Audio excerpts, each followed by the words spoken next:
Thanks so much for joining us for our first session focused on renewable gas deployment in Australia. I'm delighted to introduce Jason Dickfoss from EDL, who is our sponsor for this session. EDL have been fantastic supportive members of Bioenergy Australia for quite a number of years, and we are delighted to have their support for this event. Jason.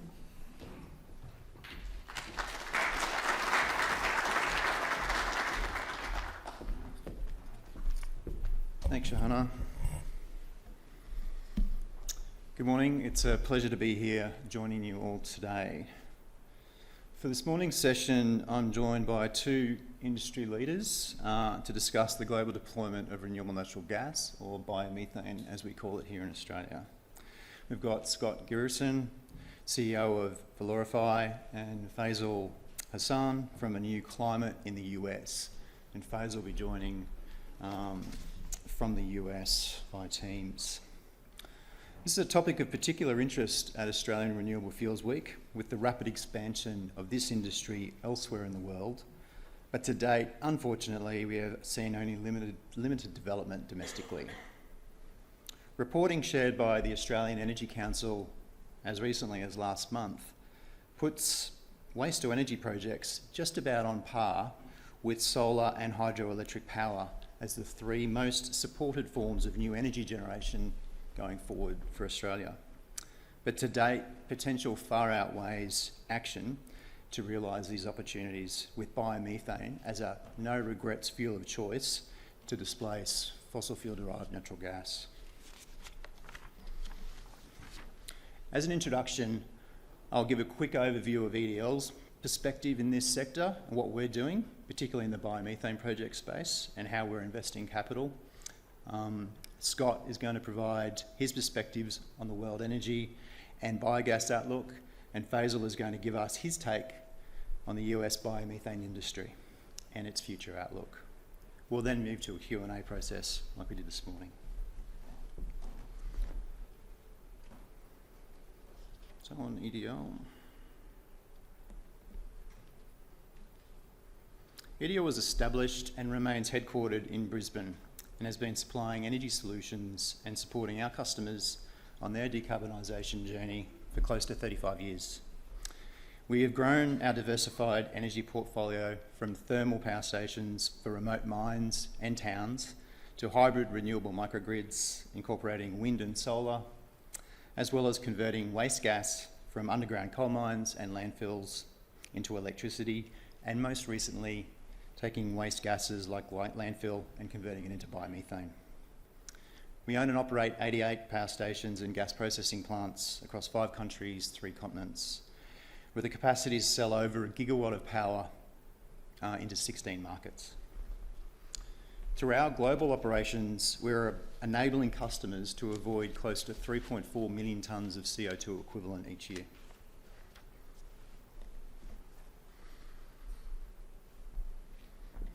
So our energy transition. We began in 1988 with a power station at Pine Creek in the Northern Territory. The power station still operates today, providing valuable network support to the Darwin-Catherine network. From there, we have diversified with our first power station fuelled by biogas from landfill in Victoria in 1995, our Clayton landfill. Our first waste coal mine gas project we commenced in 1996 with South 32's Appin mine in New South Wales. We opened our first liquefied natural gas plant at Maitland in Karratha in Western Australia in 2008. From there, we then started to focus on sustainable remote energy solutions with projects like the Agnew Remote Renewable Hybrid Project. We were supplying power to that remote gold mine for goldfields, and where 50% of that power is coming from renewable sources. In 2020, we focused our efforts primarily in North America, transitioning existing landfill gas to electricity projects to biomethane to pipeline projects. Our goal is to continuously improve the sustainability of our projects. For remote energy, that means striving to increase our renewable energy percentage for each of the projects. And for clean energy, it's by creating more value from the waste streams that we use and create value for, striving to contribute more to the circular economy. So we move now to North America.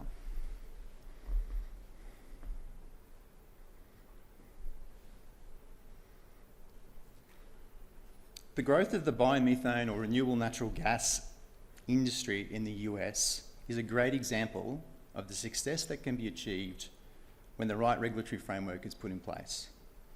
Without taking too much away from Faisal, what Faisal will present shortly, the demand for biomethane in the US is significant, and the investment fundamentals are very different to here in Australia. Over the last 4 years, we have invested more than $500 million in the US biomethane sector. There are multiple markets for the product, and the sector is booming. Today in the US, there are just over 330 biomethane plants in operation, another 165 in construction, and another 320 plus projects in development. One of the larger markets for RNG, or biomethane, in the US is for transportation fuel, which has grown 17% in usage since 2021 and increased 218% over the last 5 years. And this stat, I think, speaks volumes to how impressive their market is. In 2022, 69% of all the gas used in the transport sector in the US came from renewable natural gas, offsetting 5.6 million tonnes of CO2 equivalent, or more than 2.4 billion litres of diesel. It's an amazing achievement, largely due to having the right regulatory framework in place that stimulates investment. The regulatory framework sets long-term targets and provides flexible mechanisms so markets can grow with confidence without jeopardising supply or demand. These features have been critical to the rapid, but importantly sustainable growth the US has seen in this space. We started commissioning our 2 newest facilities, Limestone and Lorraine, both in Ohio, in the second half of last year. And when they ramp up to full operating capacity this year, EDL will have a combined annual production capacity in the US of just over 7 petajoules, or equivalent to about 20 TJs a day. Developing biomethane projects is a complex undertaking, but we firmly believe the returns are worthwhile, and we are actively pursuing more opportunities in the US and Canada, and we're looking at active projects and opportunities in the UK and eventually here in Australia. But to do so requires the right conditions for investment, particularly here, including, importantly, a supportive regulatory framework. Before I hand over to Chris, I'd like to play just a short video about the biomethane process that neatly encapsulates much of what we are discussing here today.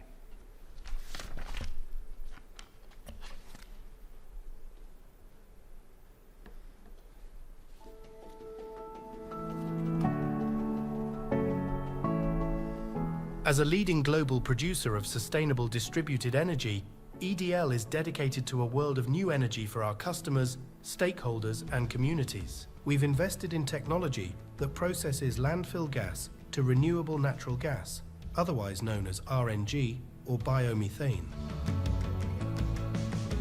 From heating homes to powering nationwide fleets and aircraft, RNG is a clean, affordable, and reliable waste-derived fuel that is available and being used across the world right now. Our RNG projects create an alternate source to fossil fuel by capturing methane, a naturally occurring but potent greenhouse gas produced by the decomposition of garbage in landfills, and redirect it away from the environment, repurposing it as a clean, green energy source. RNG provides environmental benefits by reducing greenhouse gas emissions, enhancing air quality, and promoting a circular economy through the beneficial use of waste gas. RNG is not just helping to slow the effects of climate change now, it's also helping local economies become more sustainable for the future. The best part is, RNG is a low-carbon equivalent replacement for natural gas in existing infrastructure and projects. Producing RNG demonstrates EDL's pivotal role in steering the global shift from conventional energy to decarbonized solutions, embodying our commitment to delivering sustainable benefits for communities, stakeholders, and the environment.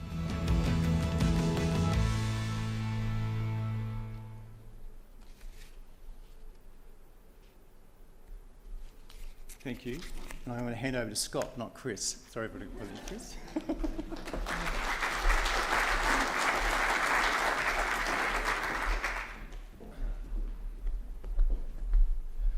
Yes, good morning everyone.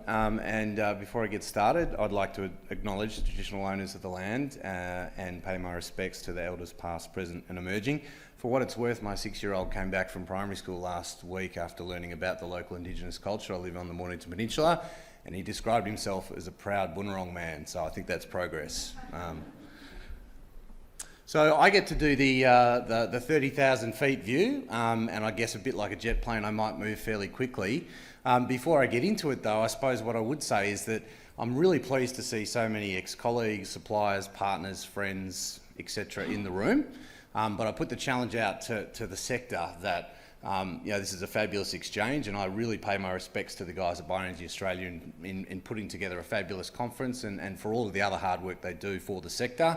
But we need to get out there and evangelise this, and hopefully, telling this story in a broader sense and giving you a taste. And look, I'm probably not going to teach a lot of people in the room things that they don't already know today, but I think it's time for us to really get out and embrace the multi-sectoral challenge that sort of biomass and bioenergy generally represents. Because often when I talk to different ministerial departments at state and federal level, they'll often go, "Oh, you don't want to speak to me, go and speak to the other guys." There isn't that cross-fertilisation occurring yet, and there's generally low levels of literacy. So I think it's great for us to have these exchanges, but we've got to get out there. Anyway, I'll move right along. Assuming it plays ball.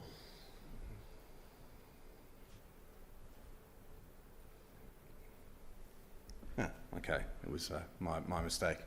So firstly, I'd like to say, talking in the world of biogas, depending on where you are in the world, it's a bit of a melange of different terminology for those who are uninitiated or unaware. There's so many different ways to refer to gas supply, and it's measured in time, in volume, in flow, in all sorts of different things in different parts of the world. So as I go through this, you'll see lots of different units. But don't be too scared. But typically, obviously, in Australia, we talk about petajoules, gigajoules, megajoules, etc. That's the way we trade here. But you add to this, of course, a variety of currencies, which are not particularly challenging or difficult to get over. But what's inconsistent in what's often reported in global reports around biogas and biomethane is that sometimes people are using the direct biogas without separation and upgrading, and sometimes we're talking about the separated biomethane product, and hence that's why now you see emerging this sort of biomethane equivalent type metric, which I think is very important, because usage is sometimes a bit of a mixture of those. But the overall trend I'm seeing in the market globally is for upgrading to accelerate, and for an increasing fraction of biogas to be upgraded and separated to a biomethane product. And industrialisation of biogas is starting to accelerate, right? The early years of this technology back in the European Union, for instance, and other parts of the world were predicated largely on sort of farm scale type units, domestic scale kind of technologies. We're now moving to this larger utility sort of centralised kind of model, which I think is good. Is Bernadette McCabe in the room? I don't think she's here, actually. I haven't seen her in the conference. I did want to pay my respects and acknowledge the work that she's done in representing Australia on the IEA Bioenergy Task 37 mission. And a lot of what I'm pulling from here in this presentation, or some of it, is actually drawing directly on the work of her and her colleagues internationally that have actually published that report. But let's do the flyover. In the European Union, European biogas supply in more recent times and forecasts out to 2050 is pretty impressive, and there's a variety of sources and background information and data that we can draw on to actually illustrate this. But we're seeing in nations such as Denmark, and I've got a particularly soft spot for that part of the world, having lived there for quite a while, but certainly they're rapidly moving towards, depending on who you speak to in the Danish government and society, but somewhere between 2030 and 32 they'll be fully independent for gas delivery in that nation using biomethane, separated biomethane. So there's a pretty hockey stick type trend that's occurring across the European Union and accelerating investments in the growth of biogas and separation to biomethane.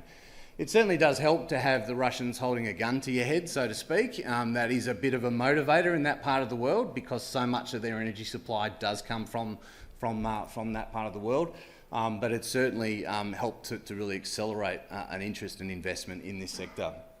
They're targeting 35 billion cubic metres in the European Union by 2030. That's the target of the European Union Commission, which is a pretty impressive quantum. And one of the things I wanted to really emphasise here too is the economy-wide benefits, because we don't often talk about this. The multiplying effect of bioenergy and biogas plants is quite transformational, particularly in regional areas, but more generally. And it is a part of leveraging that cross-sectoral opportunity that I discussed before. But in the EU and the UK, this is forecast to range between 35 and 73 billion euros per annum of net economic benefit, which I think again tells part of that story that we're trying to get across. I would make the point that crop stubble is also, crop stubble burn-off, I beg your pardon, is banned in a lot of EU member countries, and that has also driven a lot of the innovation in this sector. But you can see there that graphic from the European Biogas Association. There's a significant volume of jobs being created, installations and share of the overall energy pie being contributed to through this pathway. So I think that's, that sort of sells itself, that graphic, without me needing to walk through it. What's really interesting, I think, in the European Union is that it's horses for courses. It's not a standardised approach. In different countries, it's used and prioritised in different ways based on different policy levers and incentives. So you can see here, depending on where your flavour is or where your European focus is, that there's a mixture of different uses, for electricity production, for industrial heat, and feedstocks for heating and cooling, and for transport. So, we tend to think of Europe as being this kind of vanilla kind of environment where they sort of make these decisions in Brussels and everybody does the same thing. That's not the case in this particular instance anyway, and there's a broad range of different end uses and applications that biomethane or RNG is put to. So I think that's really interesting. And that's reflected here also in the different kind of tariffs and incentive structures that are adopted in different European nation countries. So you can see that there's a mixture of fixed feed-in tariffs that apply in certain countries. There's a feed-in premium, which is where you're sort of pegging to the market and actually paying a premium on top of a floating price, essentially. Obviously, given that gas markets can be quite volatile. There are targets and quota systems in certain countries, incentives and various other forms of investment support. So there is no one-size-fits-all, and I think that's something for us to actually consider in the Australian context. Here we go again. Right, I'm not going to say too much about this, and I suspect that Jason and I pulled some stats from exactly the same report, but I'll leave it largely to Faisal to really kind of fill in some of the holes here. But renewable natural gas, suffice to say, is a rapidly growing and significantly well-established sector in the United States and increasingly in Canada. Probably there are other drivers there, just like in the European Union, that have helped to push this along. And to Jason's point, there are an ecosystem of incentives and structures there that actually drive investment and encourage bringing forth increasing supply in that context. Of course, it's very well known that in California, for instance, that there's a significant use of biogas as it's converted and then used in vehicle fleets, and that's a really encouraging opportunity for the transport sector. But generally speaking, I won't say any more on that because you'll hear a lot more about that in the next presentation.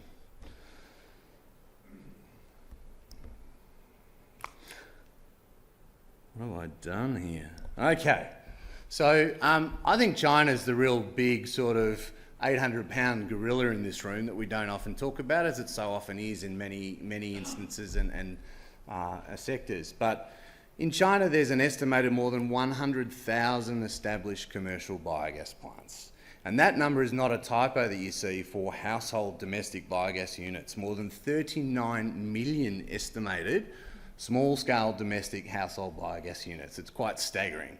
It's something we don't hear a lot about in conversation around biogas as well, and I think it's something that we need to pay a bit more attention to. Part of the equation for them in China, and having lived and worked there as well, it's interesting that the acceptability of biological fertilisers and recycling of nutrients is part of an accepted practice that goes back for thousands of years.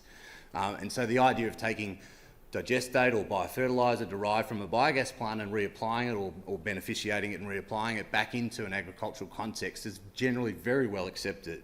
Here people look at you like you're slightly a bit crazy and not quite sure how it's going to turn out. Over there, it's the mainstay of kind of source of nutrients for a lot of their agricultural production. So that existing biogas kind of footprint that they have in the PRC is equivalent to almost 10 million tonnes of inorganic fertiliser equivalent consumption on an annualised basis. It's just staggering numbers, like everything in China.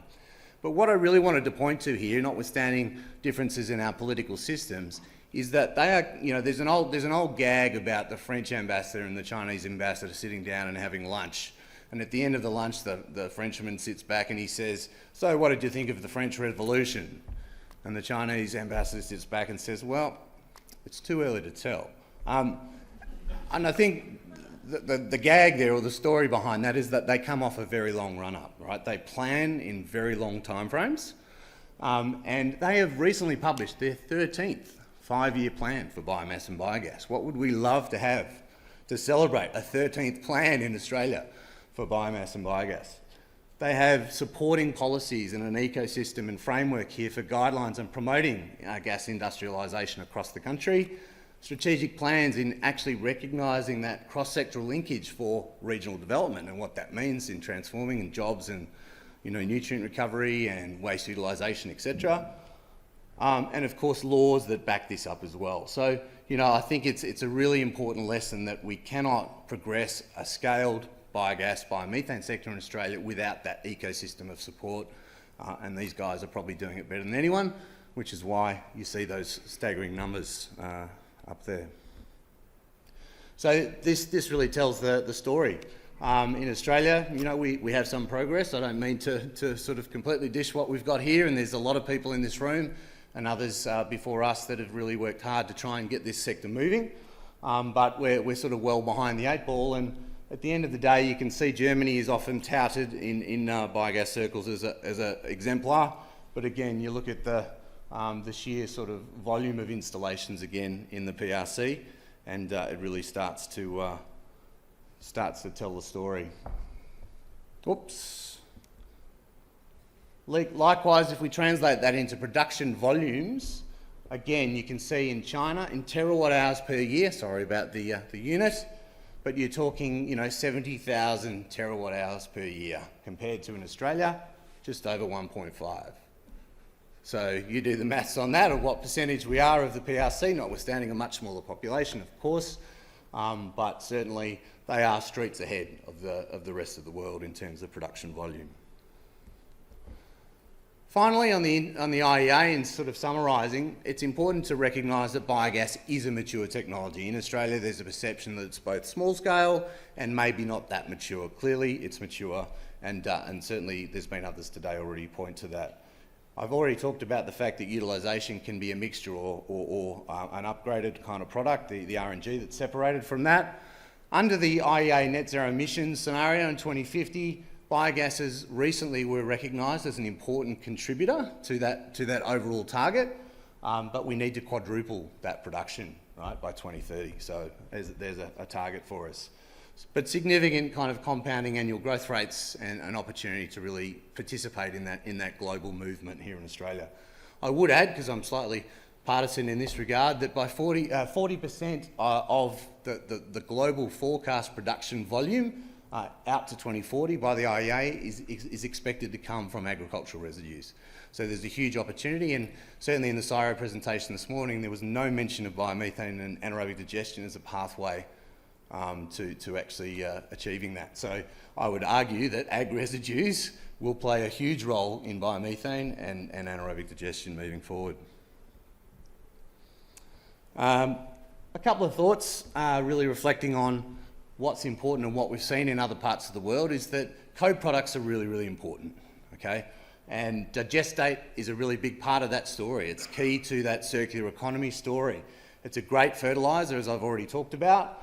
It closes that loop and provides that fabulous kind of nutrient cycling capability.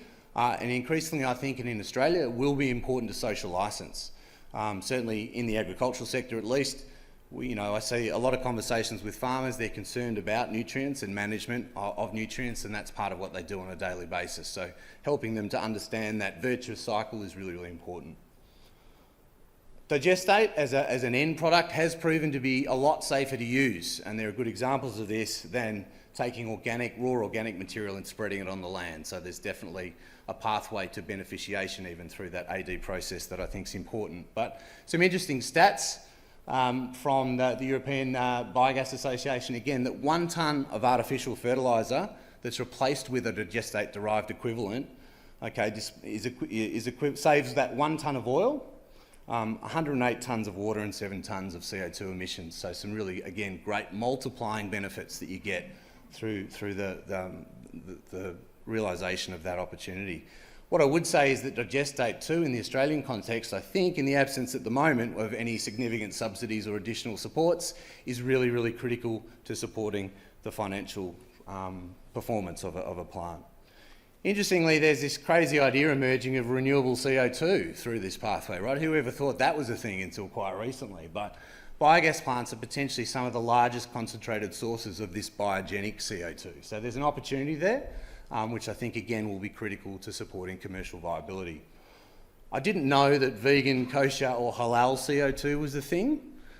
But believe me, there is a market out there and there's a premium for it, and being biogenic as well potentially ticks the boxes for a lot of food manufacturers out there, particularly with an export orientation.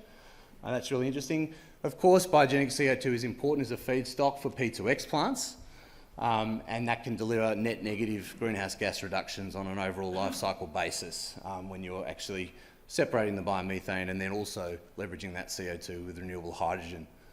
Finally, there's some interesting work being done to look at mixed biogas and shifting away from that to liquids and other such products to actually avoid the separation and upgrading pathway. And then biomethanation is a really interesting opportunity too, to increase the shift, change the ratio and the shift of biomethane in a biogas mixture.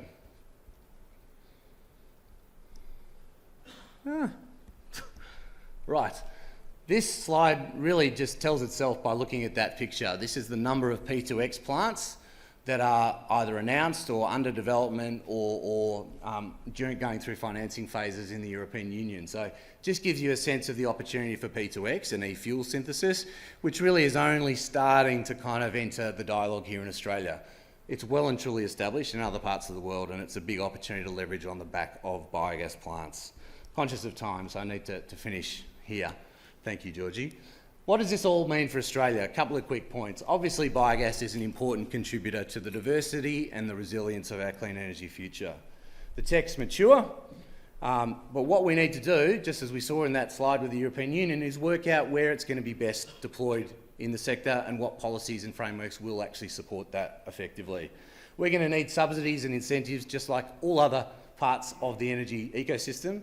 And that's important. Certification is going to be really, really critical, and of course supporting the work of Bioenergy Australia in moving forward that dialogue around the guarantee of origin. And thanks, Brad and the team at Green Power, for actually giving us a pathway in the interim. Upgrading is going to be increasingly important, and getting product to market, I think, particularly using the existing infrastructure that we have. And we've heard today already about the mega tonnages of additional feedstock we could grow through various different types of non-food crops on non-arable land. So increasing and centralising processing helps us to reduce cost as well. So I think we'll see an increase in centralised, larger scale plants. And of course, there's that momentum building in P2X plants, which I think will be really important for us to focus on moving forward. I took this photograph on Monday afternoon, flying in from Melbourne to Canberra. It's a bit grainy, it's not a great photo, it never quite turns out that well when you're photographing out a plane window, but you can see in the horizon, across the horizon, crop stubble burn off occurring almost as far as the eye could see out towards Albury, okay, and Wodonga. So the point being that there's a huge missed opportunity in ag residues that are just simply going up in smoke that could be converted to energy products.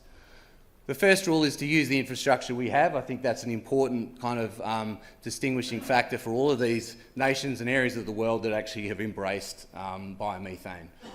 Energy security independence is a big issue, and we've heard from the military yesterday in particular around how that can be supported through these measures. Stakeholder engagement is definitely important, but it's naturally linked to country, and I think there's good opportunities to engage with Indigenous participation in these projects as well. Finally, my last thought is waste is always going to be with us. It's our duty to do something more productive with it, and simply torching it in the paddock and setting it up into smoke is a travesty in an era of climate change. So that's all from me. Thanks for listening.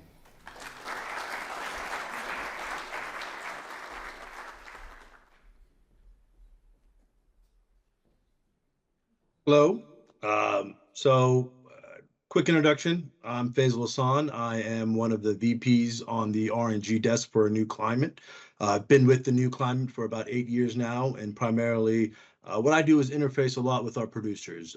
Anew, fundamentally, we don't own, operate, build, finance, produce R&G. We're in the business of marketing the R&G produced from those projects. And so I'm going to switch here to my slides. Hopefully that works well enough, but bear with me if it does not. Okay. Perfect. Got it on the first try. So today, I think Scott and just wanted to first off thank Bioenergy Australia for putting this on, inviting us to speak on this panel. EDL as well. I know we've been able to establish a relationship and better understand some of the opportunities here in the States that we've got with RNG. But fundamentally, I'd like to focus really on what we're seeing here in North America, US, and Canada specifically. And so Anew, again, like I said earlier, we don't own, operate, or produce pipeline spec RNG. We're in the business of marketing the RNG that's produced from these projects. We really work well with producers who are building 2, 3, 4, 5 projects a year and want to better understand what the value of that RNG is in different markets. And so I know the RFS and the LCFS are the primarily the big markets here in the United States that are driving the vast majority of RNG growth here in the States. But there are other markets out there that I think is really worth discussing. And so today we have about 55 facilities that we're managing the offtake for across across North America, the majority of them here in the States. But the beauty about the projects here in the States is that we focus really primarily on 3 different types of feedstocks: landfill gas, wastewater treatment gas, or fats, oils, greases, other organic waste, as well as agricultural gas. And so we've got a number of large dairies, a number of large swine facilities that produce a large amounts of waste, and the standard operating procedure when it comes to those facilities is to put them in a digester of some sort. And so really though, if you look at the RFS and the LCFS market, these are transportation fuel markets. And so you've got to jump through a couple hoops to actually realize the value of this gas. And so today, when you put the gas in the pipeline, you're actually putting a physical commodity on the pipeline. And so you've got to understand the physical molecules, the nomination, scheduling, and the actual transport of the physical molecules. You've got to convert that RNG that's being produced into a transportation fuel. And at the end of the day, you've got to go through a number of regulatory and reporting requirements and actually be able to generate those credits. And then once those credits are generated, we actually market those on behalf of our clients to those end users or those obligated parties. And so this, I think, is really a good summary of what are the RNG value drivers that we're seeing here in the States. And so today, again, the vast majority of the RNG that's being produced in the States is going into the compliance market. It is going into the vehicle fuel markets. But what's interesting enough is that there is what was recently passed just last year was the Inflation Reduction Act. And so the Inflation Reduction Act, I think, provides the growth on the front end of these projects by providing what we call an investment tax credit, which potentially provides up to 40% of the capex associated with the project. You get that value back directly from the Treasury, directly from the IRS here in the form of tax credits. And so going out and spending $10-15 million on an RNG project, knowing that at the end of the year you'll be able to recoup up to 40% of that project capex in the form of tax credits, and be able to actually sell those tax credits. It provides a lot of value. And so fundamentally, though, you've got three drivers on across the RNG market here in the States: the Inflation Reduction Act, which is what I call the incentivized tax reduction market. You've got the compliance markets, which again are largely driven by the vehicle fuel markets. But you've also got the ability to export that or the renewable fuel into Europe, for example. And so one of the compliance markets that we're relatively active in is the RED program, as well as the ISCC EU program. And so if you look at the fuel makeup in the fuel consumption there in Europe, a lot of that methanol, for example, is being produced here in the United States and being, put on a barge, put on an ocean-going vessel, and sent into Europe. And so, being able to feed the RNG to the biomethanol facility, so that they can utilize those actual RNG molecules in the production of the biomethanol, and then putting that biomethanol on an ocean-going vessel and sending it to Europe, I think just goes to show you how universal or how global this market is. And then specifically, we are starting to see a lot of sustainability initiatives. And so, yes, we've got this tax incentivized market where you can recoup a tremendous amount of your capex via tax credits. Yes, you've got the ability to produce RNG, put it in the pipe, generate credits, and market those credits to obligated parties and realize a healthy amount of value. But you've also got a number of sustainability initiatives that I think are also just as important in pushing along the value of RNG in the market, because there are a number of Fortune 100, Fortune 500 companies, along with natural gas utilities, along with universities, that understand that their scope 1 emissions are largely driven by the natural gas that they consume on site. And so being able to replace that natural gas with RNG allows those companies, those organizations who are looking to become carbon neutral or carbon zero, the ability to offset those emissions.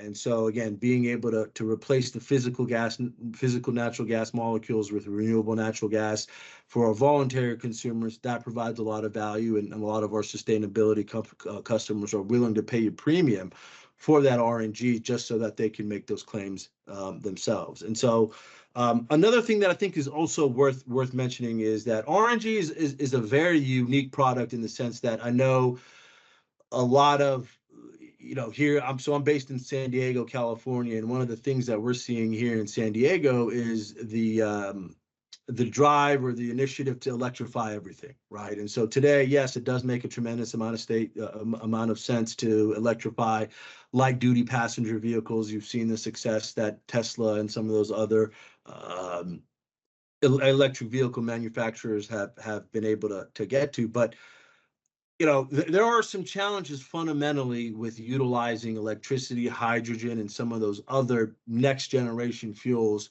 when you compare it with RNG. RNG fundamentally is 99.9% methane. It's no different than natural gas from that perspective. And so you can utilize the existing infrastructure when it comes to realizing the ability, or you can utilize the fundamental pipeline network here in the United States to be able to deliver RNG from, say, a facility here in California to an end user, say, in Texas or Louisiana or Ohio. And so fundamentally being able to take advantage of the existing infrastructure, and by the way, the ability to utilize RNG in a number of different factors, in a number of different ways, I think is important to point out as well, right? You can take it, compress it, liquefy it, utilize it the same way that you use traditional fossil gas today, but you can also capture it, clean it up, put it in a pipe, utilize it for thermal energy, utilize it in a heater, utilize it in a boiler, potentially to produce steam. And that provides, again, real world reductions of natural gas consumption. But if you take a look at some of the next generation fuels, you've got the ability to take RNG, feed it into a steam methane reformer, and produce hydrogen, right? And that hydrogen you can utilize to produce, fuel cells. You can also utilize that to produce um, some of the feedstocks required in the production of renewable diesel. You can utilize it to help bring down the carbon intensity of the end fuel that you're producing. And so that I think is also another thing to keep in mind. I think when you look at here, the Inflation Reduction Act, you've got the ability to take RNG, put it on the pipe, send it to a traditional refinery so that they can use it to produce clean hydrogen. You can take it, send it to a facility that produces ammonia for fertilizer purposes, and then you can utilize it as a feedstock or as a fuel gas in the production of sustainable aviation fuel, ethanol, renewable diesel as well. And so one thing that we're starting to see here in the United States is the transition from a 1-to-1 RNG equivalent to a focus more on carbon intensity specifically. And so carbon intensity, grams of CO2 equivalent emitted per megajoule of energy produced. And so understanding how the baseline emission profiles, understanding how much energy is utilized at the facility itself to produce those fuels. A lot of these programs that we're seeing here in the States, they are technology agnostic. They are end fuel agnostic in the sense that they don't primarily want to dictate you in utilizing a specific type of fuel. They want to kind of level the playing field in terms of understanding what the carbon intensity is across different fuels. And so that's what the carbon intensity factor really provides, is the ability to fundamentally understand, when you compare different classes of fuels, what their carbon footprint is. And so again, understanding how you can utilize RNG with the existing infrastructure, understanding how you can take RNG, utilize it to produce an actual end fuel like CNG and LNG, taking RNG and utilizing it to produce a biointermediate, which is a fuel that a product that ends up being converted into the end fuel, and then as well as fundamentally being able to combust it in a turbine, in a genset, to produce electricity. That's also really interesting as well. And so I think when you take a step back and you look at the outlook for RNG, focusing in on, there are a number of different end uses for that take in the value of those avoided methane emissions. It's deep. It's really valuable.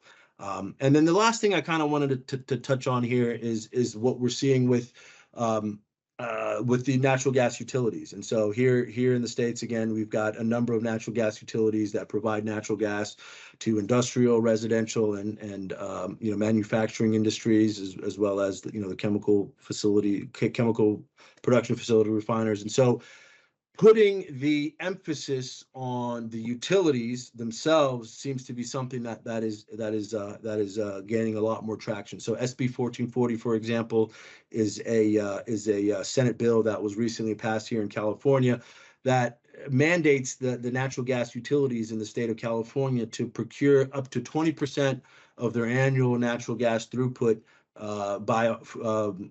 annual natural gas throughput as RNG by 2030. And so if you look at the overall natural gas consumption in the state of California, it's a couple BCF a day. And so reaching those levels is really going to require a lot more RNG projects to come to market. And one of the unique ways, I think, is that they're forcing that transition is with another Senate bill. So Senate Bill 1383 is an example of initiative here that was taken up in California that basically said, hey, if you're a large producer of organic waste, or if you're a municipality, for example, that has the responsibility to pick up trash from all the neighborhoods in the specific city or specific suburb, you as that municipality must procure some portion of the energy that you use as a municipality, specifically from RNG that was produced from diverted organics. And so being able to create a market, creating an end use market through 1440, which requires the utilities to procure RNG, at the same time pairing it with an initiative that requires large producers of organic waste to push that organic waste towards those biodigesters. That's kind of how you marry the two. That's how you kind of force more organics into the production of RNG, and that's how you force the development of the end use market of those RNG molecules themselves. And so I one of the I think the key things that we are always seeing in the RNG markets here in the States is, how do I actually get these projects online, right? What are the hoops I have to jump through to actually get these facilities generating value? And I think at the end of the day, the viability of actually building a greenfield RNG project depends on the value of that RNG in those three markets: the tax incentivized market, the compliance market, and the sustainability markets. The value of that RNG itself, though, is really dependent on a number of factors, right? And so where the project is located is a large one. Again, there are some state-specific requirements that I touched on the earlier slide that require certain utilities to procure a certain amount of RNG by a certain date, and only projects in that specific state are eligible to deliver RNG into those markets. And so understanding what those state-specific requirements are for your specific RNG project, I think is important. Pipeline requirements. The pipeline network here in the States is very, there are a number of companies that have a number of different standards, and not all of them are excited about RNG. And so understanding, how far it is to get the RNG you produce into that pipeline, understanding how what gas quality standards you've got to meet to be able to inject in that pipeline is important. O2 standards, N2 standards are pretty top of the list for a lot of the RNG producers today here. And so, again, understanding what it takes to get into that pipe, what it's going to cost you, and then working with that specific pipeline to understand, where they are and what those opportunities are in terms of injecting into their specific pipeline. And so, not RNG, and then moving on to the next point, not all RNG is valued the same. And so, understanding how the different feedstock types, landfill gas, agricultural gas, wastewater treatment, sludge, and various organics, the value of that RNG in those different markets, I think, again, is fundamental in determining whether you've got a viable RNG project or not. And then offtake structures, right? And so we've had the ability to enter into agreement with a number of different RNG producers, and there's a certain sensitivity on what that offtake structure is, and a lot of that sensitivity is driven by what are the requirements around actually getting that project financed, right? And so we've got a number of projects and producers who I call our wildcat producers. They're building these projects 100% on balance sheet, 100% on equity, and they're taking that risk, going into the market without a specific offtake agreement guaranteeing them some type of return per MMBTU produced. And so, again, understanding what type of offtake structures are out there, what type of financeable offtake is required to actually get the funds released to actually build the project, that might require you to get creative and put together kind of a number of different structures, a hybrid of structures to get those funds unlocked. Another interesting thing to point out is cash flow, right? And so a lot of these projects that are looking at generating value from these compliance credits, those credits may only be generated quarterly. Those credits may only be generated annually. And so understanding how that might impact your bottom line, I think is important, because you might have to again get creative in how you're bridging the cash flow requirements if you're only generating credits quarterly or annually. And then change in law. And so, I can confidently say that we as a country are interesting when it comes to presidential elections, right? And we are, smack dab in gearing up for another one here in November. But understanding that there's some regulatory risk associated with a lot of these projects, and I call that stroke of the pen risk. But there could be situations where one administration starts an ambitious RNG initiative, and then the next president doesn't feel that same way, and does things that may not outright come out and cancel the program, but it could fundamentally challenge the confidence in that program. And so I've got a slide here next that talks to some of the value, some of the things that politicians are able to do behind the scenes that stay in line with the regulation, with the legislation as well, but can negatively impact pricing as well. And so understanding, again, the sensitivities around change in law, and understanding how that change in law really differs from administration to administration. Now, on a state specific side, that isn't as much of an issue. I think here the states are relatively well entrenched when it comes to getting these programs up and running. But at the federal level, there is always that risk. And then carbon intensity scores. And so I touched on that a little bit earlier, but fundamentally understanding how you can compare the value of RNG from different types of feedstocks depends primarily on what the carbon intensity is for those specific streams of RNG.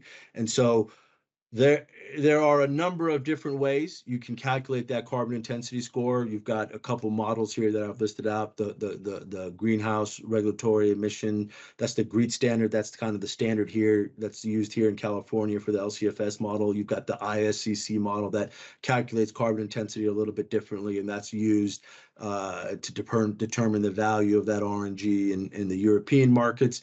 GH Genius and Fuel LCA, those are two other additional carbon intensity methodologies that are used to determine the carbon intensity score of RNG that's heading into Canada. And so understanding the arbitrage around carbon intensity scoring, understanding what the value of that CI score is in one market and against another market, that really will drive you towards understanding what market is the best end use for you. For your specific project. But there's also some markets out there that don't really care about carbon intensity score. And so, being able to market what we call low CI projects, which is a good thing, to those markets that value carbon intensity score, as well as understanding the value of delivering RNG that doesn't have a very good carbon intensity score into markets that don't really value carbon intensity. And so that kind of all, again, really fundamentally determines where you're going to be taking the gas and what type of value you should be realizing for that gas. And then delivery type. And so right now you put the gas in a pipe in California, you've got the ability to physically transport that gas, just given the fact of how interconnected our natural gas system here is. You've got the ability to put gas in the pipe in California and deliver it to New York and actually trace the molecules from source to sink. But that might not be required, right? You've got the ability to deliver what we call by displacement, or via mass balance. And all that means is if you can put it in the pipe and get a third-party pipeline statement from the natural gas utility. I wanted to focus on this slide just to give you a little bit of color on where we've seen RFS and LCFS prices historically over the last 10, 12 years. You can see in the beginning of the 2010s, it was languishing around $15 to $40 an MMBTU. But you can see here in the second half of 23, early half of or the first quarter of 2024, we are again kind of in between that $40 to $80 price point for a number of different streams. But Couple of things I wanted to point out here. A fairly large spike in natural gas prices in January 21. That was associated with the freeze that hit the states. And so one thing that's typically overlooked, I think, in the RNG world is the actual value of the commodity itself. And so understanding that physical commodity value and how that translates into these markets, I think is also important. So I will stop there. And again, just kind of highlights the ability to deliver into different markets, and that's all I got. Thanks, Faisal. Thanks, Scott. Maybe I'll start with a macro question, then we can hand over to the audience. So we've heard about, obviously, the RNG opportunities globally. Maybe for both of you, question for both of you, how do you see the status of RNG short-term and long-term and its contribution to the energy transition and net zero? Is RNG a transition fuel, or is it something, you know, a lot more important than that?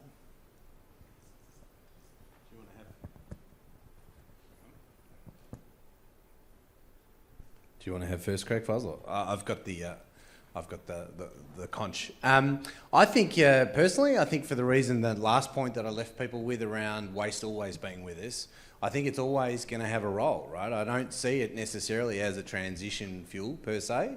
I think it has a very long future because we're always going to produce waste. In fact, it's only going to increase in volume, and we have to do something with it. And I think the key lesson in the energy transition, if you look at the way it's been managed in many other parts of the world, it's a bit, we suffer from the same problem here in Australia, Faisal, in terms of this obsession with electrification. I think there's a real message here around energy resilience and matching source to end use and applications in different sectors. And I'm really encouraged by the federal government's approach to take that sectoral approach to energy planning, because I think what that'll highlight is that there will be a continuing role.